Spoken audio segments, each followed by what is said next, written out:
Александр Павлович, я преподаватель основ безопасности жизнедеятельности из заполярного города Воркута. Сегодня у нас будет с вами достаточно интересный урок. Ну, во-первых, скажите-ка мне, пожалуйста, настроение хорошее? Да. Чувствуют себя хорошо все? Да. Великолепно просто. Никто не болеет, все в хорошем состоянии. А сейчас себя проверим. Живы-здоровы. Живо-здорово. Про себя сказать не могу, такой же пульс зашкаливает, но это говорит о том, что я все-таки жив. Это одно из свидетельств того, что человек живой. У нас есть пульс. Итак, для того, чтобы узнать, о чем же мы будем сегодня с вами говорить, предлагаю вам игру «Логика безопасности». Перед вами картинки. Ребята, сопоставьте, пожалуйста, что же общее в этих понятиях и какая же будет тема нашего урока. Как Первая медицинская помощь. Первая медицинская помощь. Хорошо. Кто еще готов сказать? Травмы. Травмы. Хорошо. Так, примем эти ответы? Хорошо, проверим. Правильно сказали. Первая помощь пострадавшим. Но я услышал такое слово, как медицинская. Скажите, пожалуйста, а среди нас есть профессиональные врачи или медики? Кто уже имеет диплом профессионального специалиста врача?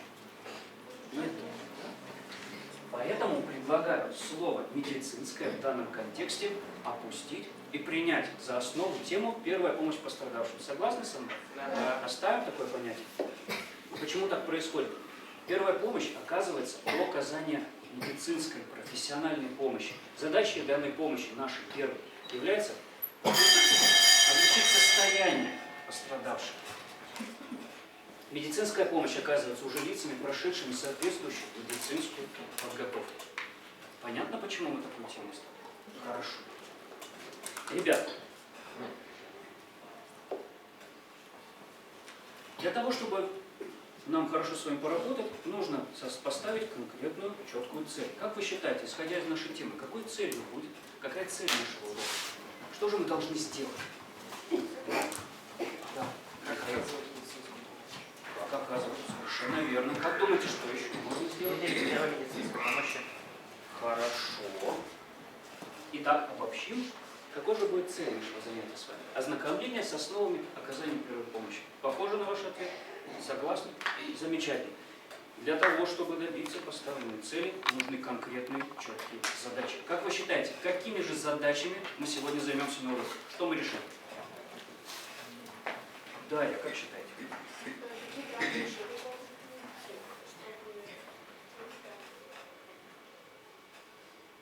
Чтобы совершить первую помощь. Согласен. Ева, прекрасное имя. Как считаете?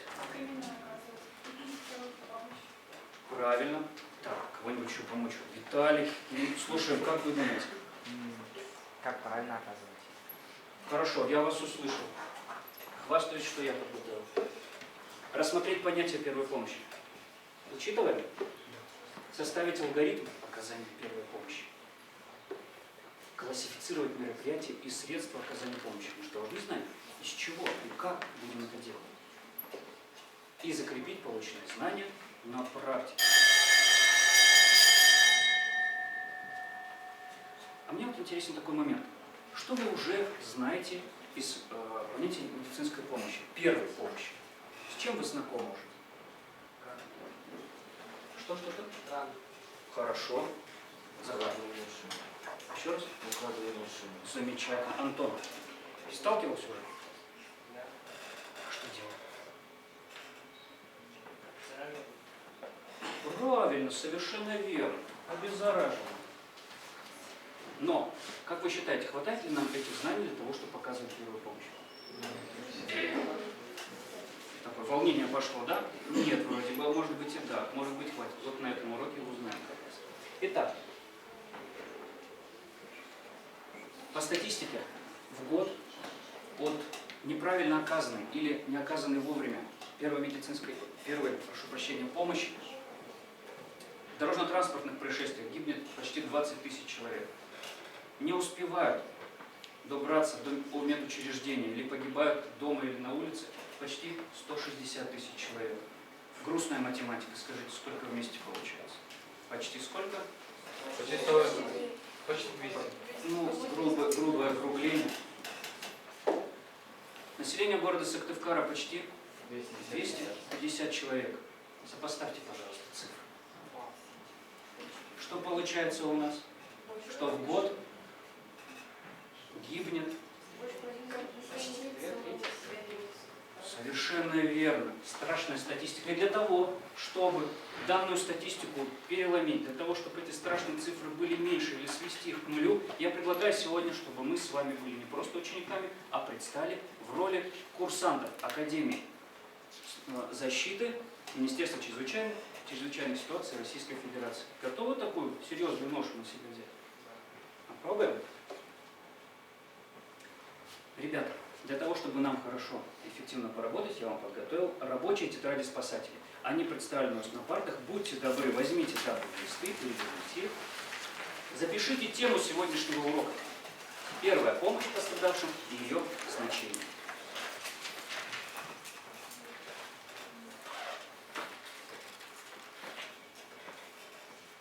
Когда мы с вами закончим занятие, я уверен, что оно будет эффективным, мы получим квалификацию спасателей. Но для того, чтобы квалификация была высокой, нужно, естественно, постараться.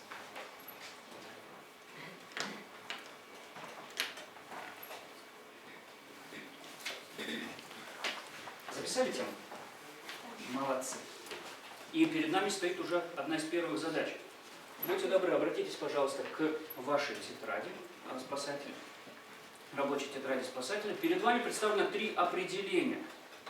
Сейчас мы с вами попробуем самостоятельно работая отметить, какое же из определений, на ваш взгляд, наиболее точно и полно отражает понятие первой помощи. Приступайте, ребята, к работе.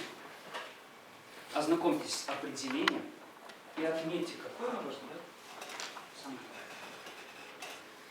После того, как отметите, подчеркните слова, которые для вас будут ключевыми в этом определении. Почему именно эти слова? Так, я смотрю, Дарья у нас уже отмечает. Скажи, пожалуйста, Даша, можно на ты? Прошу прощения. Даша, скажи мне, пожалуйста, какое ты выбрала? Третье понятие у нас. Посмотрите, пожалуйста, ребят, у кого, может быть, не третье есть понятие? Кто выбрал другие? Есть такие, ребята?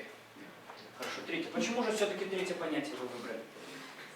Потому что первая помощь – это когда производится первая помощь на месте, там, где человек пострадал. Хорошо, принимаем такой ответ, отлично. Андрей, скажи, пожалуйста, какой ты выбрал ответ? Тоже третий. А может быть, у тебя какие-нибудь ключевые были моменты, почему именно третий ты выбрал? Согласен, да, с Дарьей? Хорошо.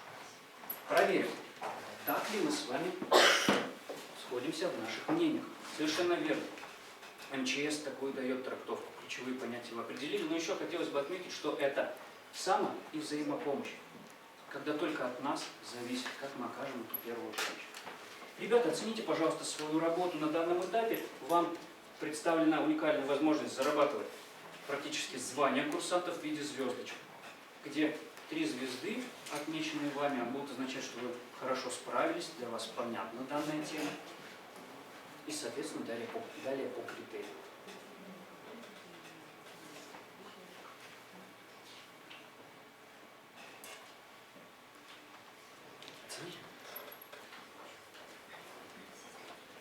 Можете закрасить, отметить, поставить галочку.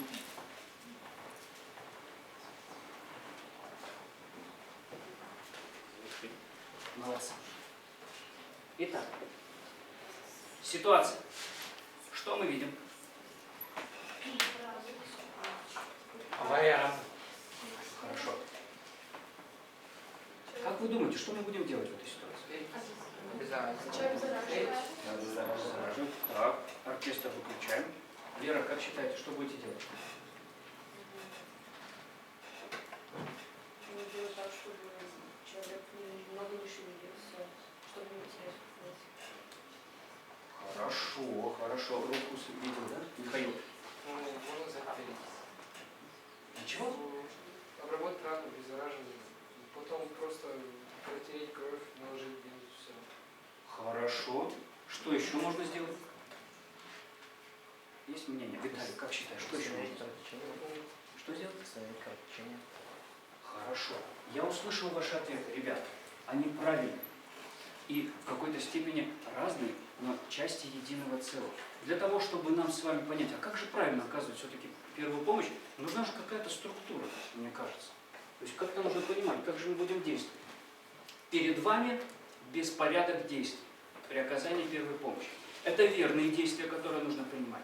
Но наша с вами задача сейчас будет в ваших рабочих тетрадях спасателей пронумеровать с 1 по 6 пункт, как вы считаете, какова будет правильность, последовательность действий при оказании первой помощи. Выполните, пожалуйста, данное задание.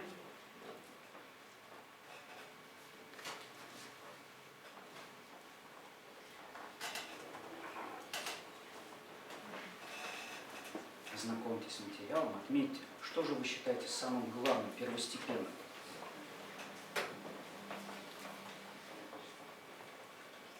Молодцы.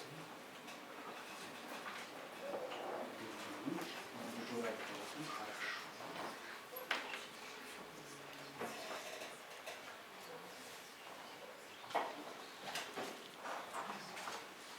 Итак, сверим часы. Что же у нас будет первым, как вы считаете? Юлия, что вы первым отметили? Обеспечить безопасность пострадавшего и окружающих.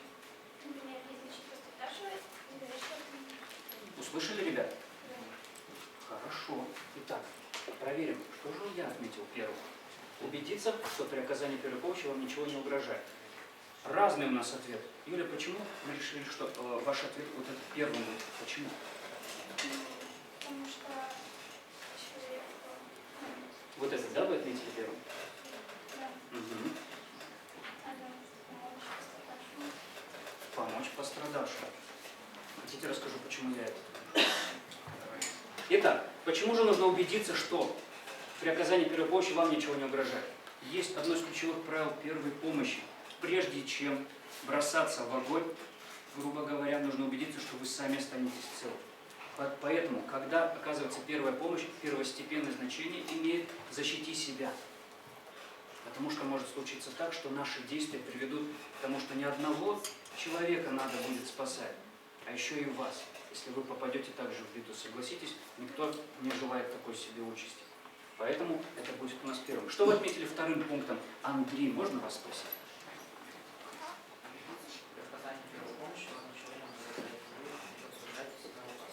Хорошо, вы отметили мой вариант, да? Итак, что же мы будем делать следующим пунктом? Это обеспечить безопасность пострадавших. Посмотрите, вы пример правильно привели. То, что этот один из самых первостепенных пунктов. Мы вытаскиваем человека из горящей машины, тем самым обеспечиваем ему безопасность. Итак, а дальше я подскажу вам. Третье. Проверить наличие пострадавшего признаков жизни пульс. В каком он состоянии находится? В сознании он или нет? Как думаете, следующее что будет? Нет. Вызов специалистов. Вызов специалистов. Посмотрим. Совершенно верно. Посмотрите, это даже не первый этап. Казалось бы, сразу нужно вызывать скорую помощь. Но в данной структуре у нас вызов скорой помощи переносится на 4-й этап. Можно сделать это первым, как вы считаете? Как вы думаете, почему? Можно ли просто позвонить? Да. Можно. Почему? Как думаете? Ну, чтобы когда скорая ехала, ты мог оказать первую помощь. Они раньше приехали. Совершенно верно. Совершенно верно. Молодцы, правильно. Итак, следующее у нас. Уже только на предпоследнем пункте мы начинаем оказывать какую-то помощь. И крайним в этом пункте у нас будет при оказании помощи просто сопровождать пострадавшего, находиться с ним рядом. Итак, ребята, молодцы. Выполнили данное задание. А теперь посмотрим на правильную структуру. А вот это уже порядок действий. Или алгоритм оказания первой помощи. Будьте добры, рядом с вашими ответами отметьте правильную структуру, то есть что зачем будет, чтобы вы на будущее знали. Данный же алгоритм я вам еще и подготовил, потом в конце вам сюрпризик небольшой сделаю. Отметили? Правильно. Хорошо. Оцените, пожалуйста, свою работу.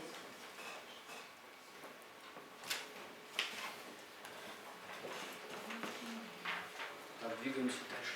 Как вы считаете, нам хватит данной информации для того, чтобы оказывать помощь? Достаточно ли то, что мы узнали? Нет, еще немного. А что еще можно узнать? По крайней мере, учить. Хорошо, совершенно верно. То, чем будет речь.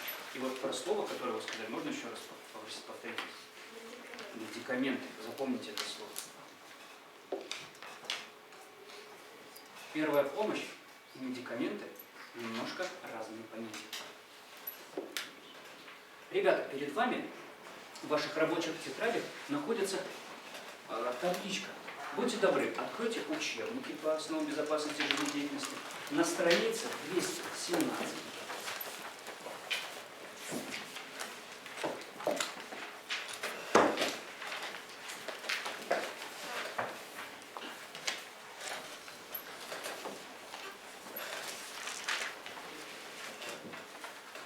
На странице 217 у нас пункт. Первая помощь, как правило, оказывается на месте происшествия. Нашли вместе? Будьте добры, самостоятельно, буквально в течение минутки ознакомьтесь с этим пунктом, прочитайте про себя.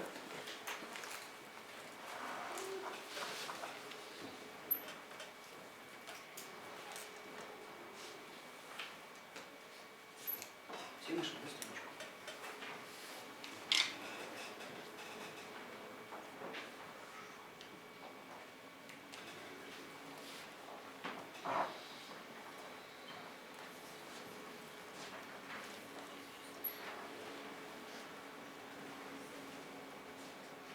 Успели прочитать? Двигаемся дальше. Итак, что же мы сейчас с вами узнали? Скажите мне, пожалуйста, ключевое правило при оказании первой помощи.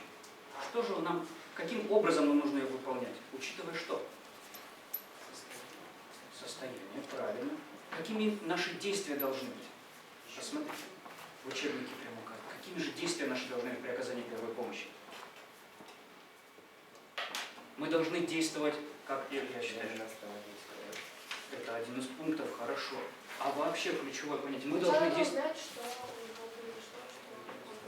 Ознакомиться, совершенно верно. А узнавать мы будем как? Вот так вот трясти, за ноги его волочить. Или что будем делать? Осмотреть. Аккуратно или как будет? Щадящим, аккуратным образом. Грубо можно действовать? Нет. Главное правило медицины, ну и первой помощи, не навредить. Перед вами таблица. Мы с вами сейчас самостоятельно поработаем и узнаем, какие же у нас есть мероприятия по оказанию первой помощи. Я услышал правильный ответ. Это остановка кровотечения, совершенно верно. Но среди действий, которые мы можем применять при первой помощи, есть еще и ряд особенностей. Посмотрите, пожалуйста, с этим понятием. Все ли слова вам доступны и нужно ли комментировать? Есть ли вопрос? Иммобилизация. Кто знает, ребят, что такое иммобилизация? Я знаю. Умница, Ева. Можно повторить погромче? Умница, отлично. Все услышали, что такое иммобилизация? Хорошо. Итак, а что такое табельные средства? Расскажите, как вы думаете? Ну, помощь средствами, которые рядом есть. Хорошо. Вот у меня есть такой предмет. Все видят? Аптечка. Вот как раз табельные средства хранятся в подобных аптечках. Мы с вами еще с ними познакомимся. Итак, а подручные средства это что? Совершенно верно.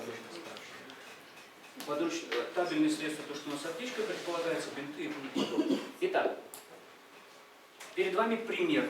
Вместе с вами проработаем, а далее постараемся выполнить самостоятельно. Что происходит, как вы считаете?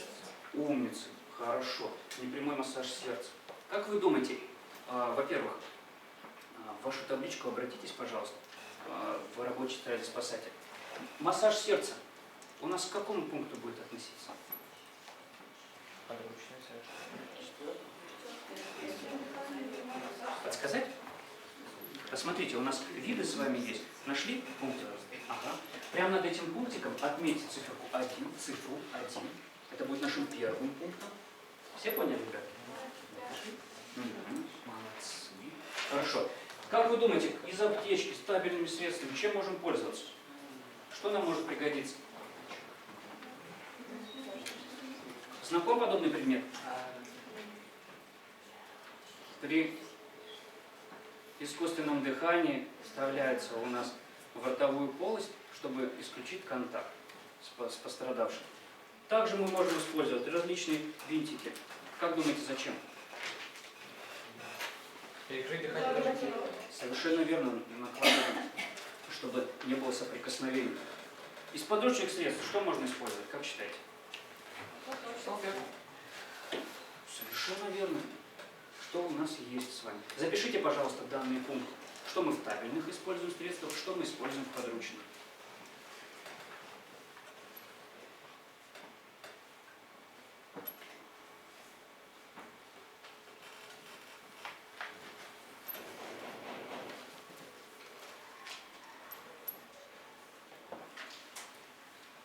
Следующий пункт. Что мы видим здесь с вами? Совершенно верно. Мое любимое слово – иммобилизация. Чем мы будем оказывать помощь? Что у нас есть в аптечке в табельных средствах? Что это? Хорошо. В некоторых аптечках и в учебнике у нас также сказано, что мы можем использовать, я вот даже слышал это слово у вас.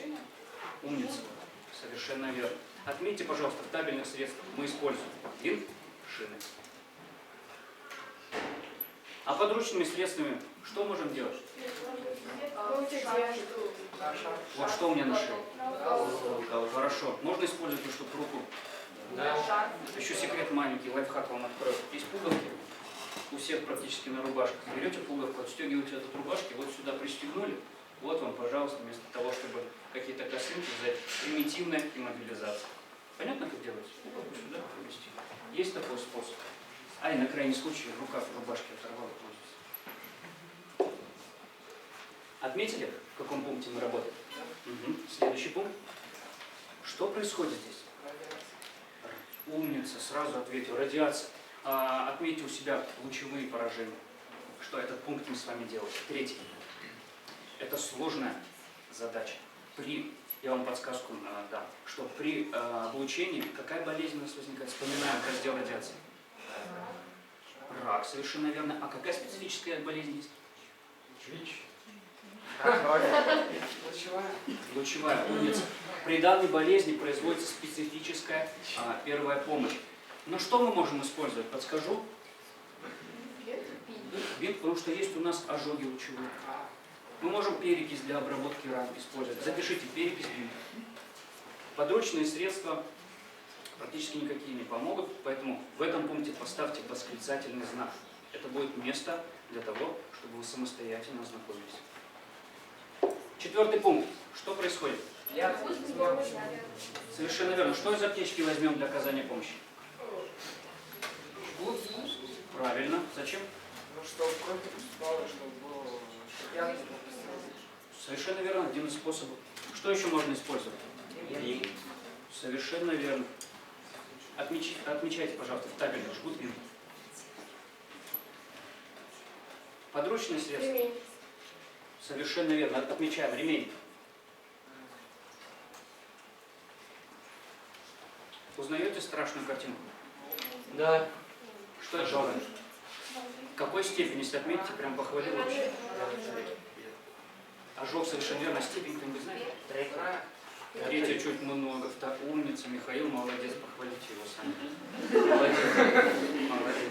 Вторая степень образования пузыря. Что можно использовать из аптечки? Правильно. Что еще может быть? Узнали, молодцы. Это табельные средства. Из подручных чем? Чтобы пузырик не лопнул. Ну, элементарно, хоть тряпочкой какой-то аккуратно, только стерильно. Это очень опасно. Инфекция может начаться. Шестой пункт. Что происходит? Совершенно верно. Что можно использовать при этом? Жгут. Совершенно верно. Жгут. Что еще? Бинт. Молодцы.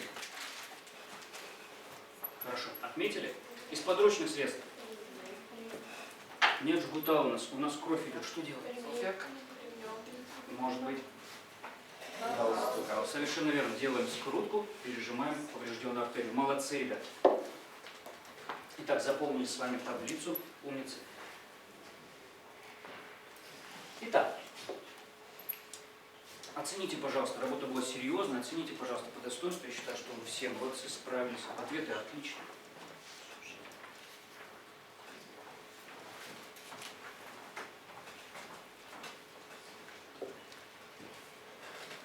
Оценили? Ну-ка посмотрите, что происходит.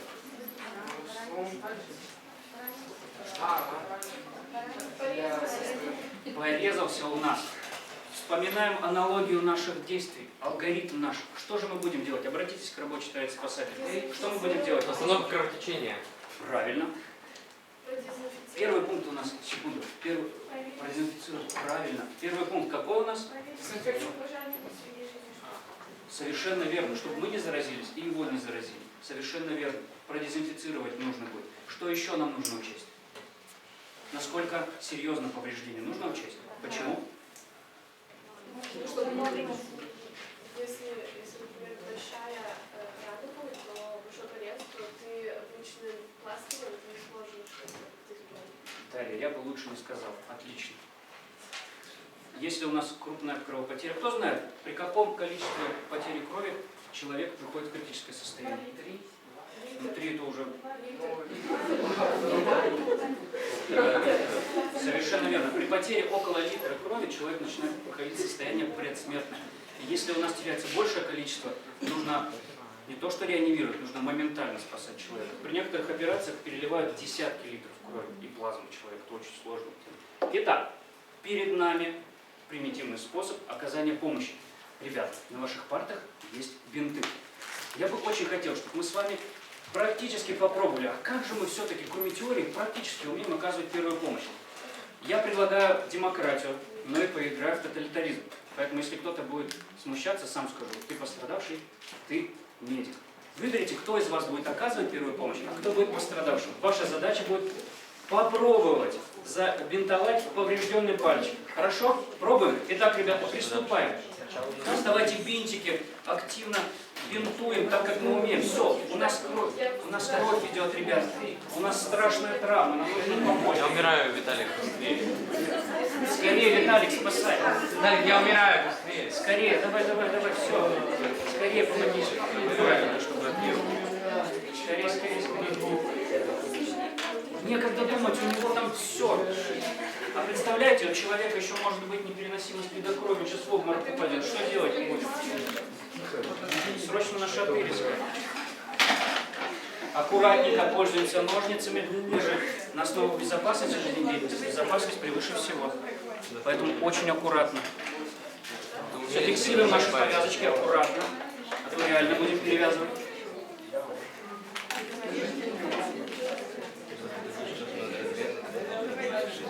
Фиксируем.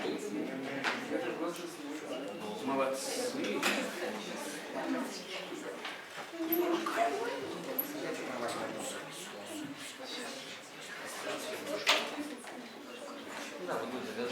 Так, все. 5, 4, 3, 2, 1. Закончили. Ребята, пострадавшие, мои дорогие, условно пострадавшие, поднимите, пожалуйста, вашу руку. Повыше, не стесняйтесь. Покажите друг другу, что у нас получилось. Красиво завязал. Красиво получилось? Ну, неплохо, да? Неплохо, совершенно верно. Вот такой у нас класс с вами получился. Ребята, на самом деле, конечно же, как вы считаете, правильно мы сейчас сделали повязку? Нет? Нет. Кто знает, что такое дисморгия? Слышали такое понятие? В медицине один из разделов дисморгия, это я уже вам так, для обогащения информации. Дисморгия отвечает за обучение повязкам. То есть учат людей, как правильно накладывать повязки. Это на самом деле сложная тема, потому что, представляете, вы неправильно навяжете, он пойдет гулять. Что случится с бинтом? Развяжется, потеряется. Что будет? То есть мы не окажем помощь, мы только улучшим ситуацию. Молодцы, ребята.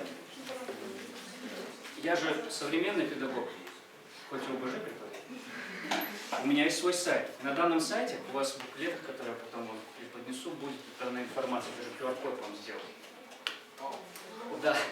Там будет подробная инструкция о том, как же делать различные повязки, для того, чтобы вы могли закрепить данные знания. Но и забегая вперед скажу, что с вашим преподавателем, я надеюсь, на дальнейших уроках на практическом закреплении данных знаний вы отлично попробуйте и чепец, и шапку Гиппократа, и различные прыщевидные повязки и так далее. Узнаете, как это делается. Итак, есть у нас определенный закон. Если можно так назвать, это наше ключевое все, наша Конституция основ безопасности жизнедеятельности. Это закон о защите населения от чрезвычайных и территорий, от чрезвычайных ситуаций и так далее. И в данном законе сказано, что мы, как граждане, что должны? Научить. Совершенно верно. Это обязательство наше. То есть государство дает нам возможность защиты, но при этом обязывает нас хотя бы в минимальных знаниях учиться защищать себя. Как вы думаете, почему на уровне государства закреплена данная обязанность? В чем ключевое значение первой помощи?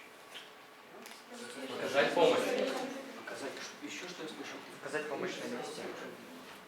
Умница. Михаил прямо сегодня не на пятерку, а на шестерку спешит. Молодцы, ребят.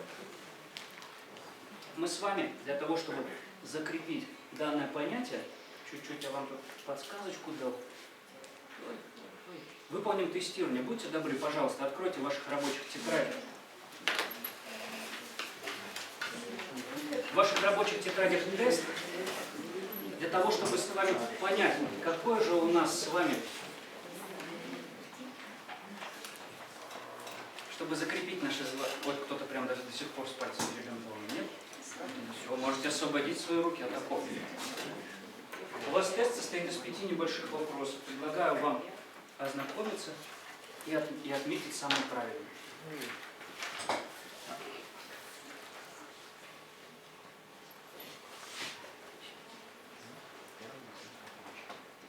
Ответ у нас всего один правильный.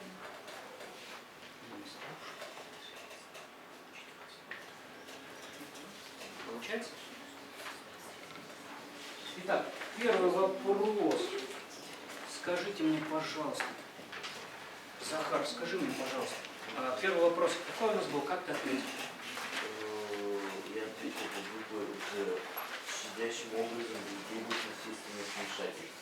У всех так? Да. Спасибо. Второй вопрос. Илья, можно попросить вас сказать? Что во втором было у вас? Программа детализирует средством первой помощи. Что относится? На восстановление животных. Совершенно верно. Согласны? Да. Хорошо. Ой, какое имя интересно. Василина, правильно? То есть, Василина, можно попросить вас третье озвучить? Создание личности. Что такое индивидуализация? Ага. Это какая буква у нас? Совершенно верно. И Данил тянет руку. В качестве подручного средства для остановки кровотечения можно использовать брючной ремень. Можно? Да. И крайний вопрос. Дарья. Номер 588 России. А теперь посмотрите, спасибо большое. А теперь посмотрите. Я вам там дал подсказку. Ну все же, посмотрите, какие у нас ответы получились. Какие буквы? Жизнь. Итак, из нашего с вами теста получилась жизнь. А что такое жизнь? Это наше все. Совершенно верно. Каким образом, какое значение имеет, так скажем, первая помощь? и Спасение жизнь? от чужой жизни. Совершенно верно. Спасибо. Я вот у Михаила в предыдущем ответе услышал, что он нам сказал. Это помощь друзьям, родственникам, да? Отлично. Я вот мечтал услышать эту фразу, что мы не только себя спасаем, но еще помогаем нашим близким. Ведь от этого зависит очень, очень много. С чего я начал? Вспомните, пожалуйста, какие цифры нехорошие приводят. Около 200 тысяч, 180 тысяч. Страшные цифры, да? И вот если мы это все сделаем, научимся с вами в дальнейшем, надеюсь, что там нолик все-таки появится. Итак, ребят, раз это урок, то обязательно должно быть домашнее задание. Правильно? Домашним заданием у нас будет вариант выбора из нескольких. Вы можете выбрать один. Первым будет: подготовьте сообщение на тему «Основные медицинские мероприятия при оказании первой помощи». Вторым у нас будет: на основе материалов справочника спасателя и сайта МЧС составьте памятку по оказанию первой помощи для младших школьников. Забегая вперед, скажу, она вот такая большая, ну там картинки в основном. Очень хорошая, подробнейшая схема, с которой очень удобно работать. Если вы постараетесь, я в этом уверен, вы можете приходить прямо на уроки или на внеклассные занятия к своим младшим товарищам и с ними проводить инструктаж. Ну и то, с чего мы начинали с вами, это то, что мы спасатели. Будьте добры, откройте последнюю страничку ваших рабочих листов. Посчитайте количество баллов, количество звездочек наших с вами за сегодняшнее занятие. Сколько же вы отметили?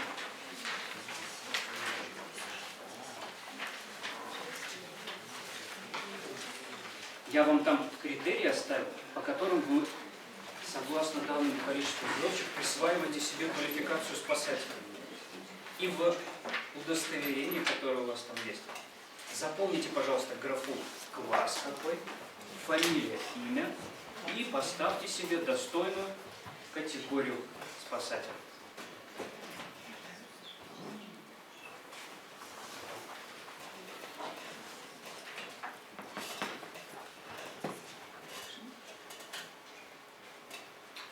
Поставили?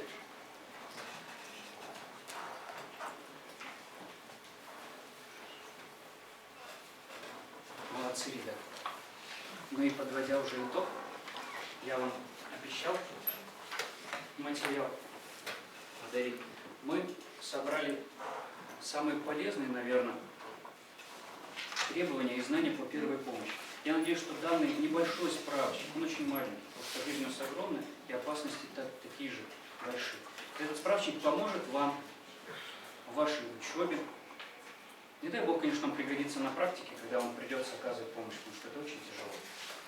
Но обогатит вас знания. Спасибо вам, ребята, огромное за урок. Оставляйте себе данные знания. Но после занятия подойдите, пожалуйста, ко мне, я вам подписи поставлю в ваших удостоверениях. Хорошо?